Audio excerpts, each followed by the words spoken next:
నేను ఒక అడ్వైస్ చేస్తున్నా మీకు 2029 వరకు మీరు ఏం చేయాలో చేసేసుకోండి. పవన్ కళ్యాణ్ గారు మీరు ఏం చేయాలో చేసేసుకోండి. చంద్రబాబు నాయుడు గారు 2029 వరకు మీరు ఏం చేయాలో చేసేసుకోండి. 2029 తరువాత అక్కడ ఈవీఎం మిషన్ లో గనక జగన్మోహన్ రెడ్డికి కౌంటింగ్ మిషన్స్ లో గనక మ్యాండేట్ గనక స్టార్ట్ అయింది అంటే నా మాట విని హెలికాప్టర్లు కొనుక్కొని రెడీగా పెట్టు. ఏ క్షణం అయినా సరే మ్యాండేట్ స్టార్ట్ అయినా ఒకళ్ళు పర్మనెంట్ గా సింగపూర్, ఇంకొకళ్ళు పర్మనెంట్ గా అమెరికా, ఇంకొకళ్ళు పర్మనెంట్ గా స్విట్జర్లాండ్. ఎందుకంటే స్విట్జర్లాండ్ అంటే చాలా ఇష్టం అని పవన్ కళ్యాణ్ చెప్తుంటాడు. అదంతా బానే ఉంది మాస్టరు, కానీ నువ్వు ఒకటి గుర్తించాలి.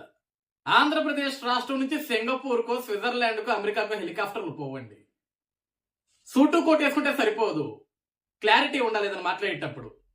అయినా 2029 దాకా పవన్ కళ్యాణ్ గాని చంద్రబాబు గాని మీకు ఏది కావాలంటే అది చేసుకోండి.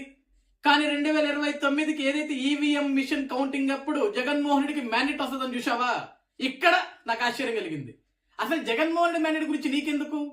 నీకంటూ ఒక పార్టీ ఏడ్చింది కదా, ఆ పార్టీ పేరేంటో నాకైతే తెలియదు. కానీ ఎవడన్నా వాడి పార్టీ గెలవాలనుకుంటాడు. ఈ రోజు రాష్ట్రంలో నీకంటూ ఒక పార్టీ ఉంది, నీకంటూ ఒక ఎజెండా ఉందని తిరుగుతూ ఉంటావు నువ్వు. ఆ పార్టీ ఏంటి, దాని గుర్తేంటి, దాని పేరేంటి? ఆ పార్టీ తరపున నువ్వు పోటీ చేయవా? ఏ నియోజకవర్గంలో కూడా నువ్వు పోటీ చేయవా? నీకంటూ అభ్యర్థులు దొరకరా? ఇప్పుడు దాకా వైఎస్ఆర్సీపీ పార్టీని సపోర్ట్ చేస్తూ కేఎస్ ప్రసాద్ అని ఒక కమిడీని ఉంటాడు ఆ పార్టీకి. ఈరోజు ఆడి ప్లేస్ లో నువ్వు కూడా జాయిన్ అయ్యావు. ఎంతమంది కమిడియన్లు అవసరం లేదు భయ రాష్ట్రానికి జగన్మోహన్ రెడ్డి గురించి పోడేదానికి. జగనే పెద్ద కమిడియన్ మా దృష్టిలో. మళ్ళీ ఆయన సపోర్ట్ చేయడానికి మీరంతా ఎంత పెద్ద కమిడియన్స్ అవసరమా? ఏమంటారు శ్రవణ్ గారు?